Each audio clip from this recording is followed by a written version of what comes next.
Hello, it's me, Nick, head of MOCs, and today I am back with another video made on short notice. Yay!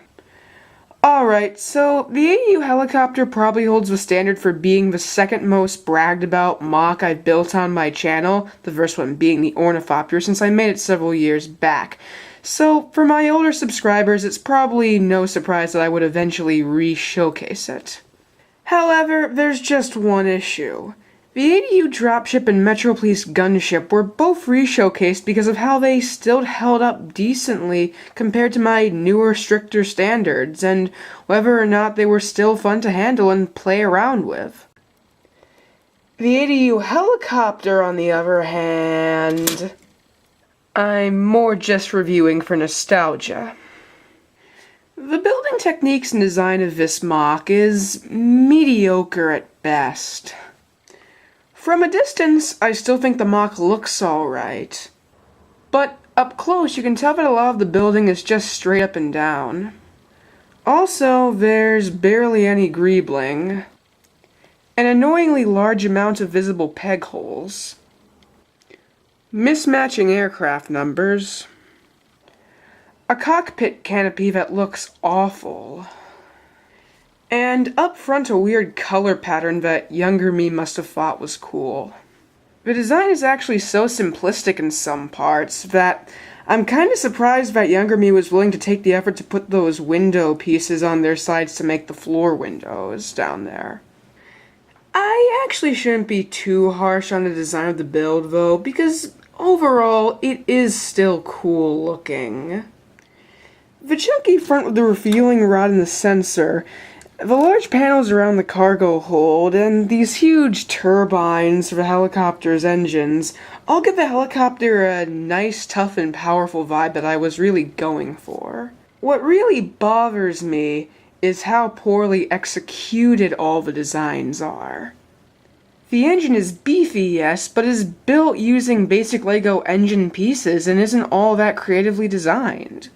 And these cargo hold panels back here, while they do look good, they don't actually do anything for the MOC's structural integrity, which they could have been used to do. And they're only held on by some 1x2 peg hold pieces. Most of the issues in this MOC's design can be blamed on my interest in playing with more than displaying my MOCs at the time of this thing's construction. As a matter of fact, quite a few of the places where designs could have been added were substituted for play features. Speaking of which, there are a lot of play features in this build. As a matter of fact, probably too many. The rotor spins, though not very well. The tail rotor, which is a jet engine for some reason, spins. The cockpit opens. The side doors open. You can fit an alien prison pod in there. You can mount the sniper's gun on this clip and then have him in an aerial sniping pose. These front missiles fire. And let's not forget the giant claw that comes out of the cargo hold. I won't even deny it anymore. The claw looks ridiculous. The weird half-blue, half-gray color scheme was supposed to emulate a rustic, used, worn paint job design, while at the same time allowing me to complete my claw design with the limited amounts of double-angled beam pieces I had. But it, along with the bright yellow tips on the edges of the claw, and the fact that none of the graspers actually line up quite right, just makes it look stupid. While it is kinda cool that the claw can hold an alien trimech, the winch can't entirely support the mech's weight, so the tiniest bump on the ratchet will make the winch and its payload completely unfurl.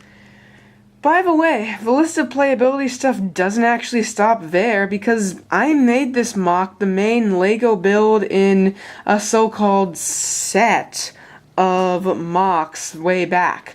And if you want to see the original showcase of this MOC where I discuss all the functions of the entirety of the set, I'll put a link in the description, but I must warn you, it is long and unscripted. Personally, I still like this MOC, but it's difficult to discuss without bringing up the many issues it has. This MOC happens to be one of those that I still look at on my shelf and say, man, that was a cool MOC that I had fun building. But it doesn't meet my standards anymore in terms of building and design.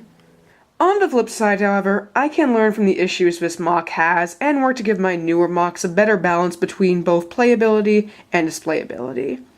I hope you have enjoyed this video, thank you very much for watching, and I will see you in the next video, when hopefully I have a new MOC to showcase. Goodbye.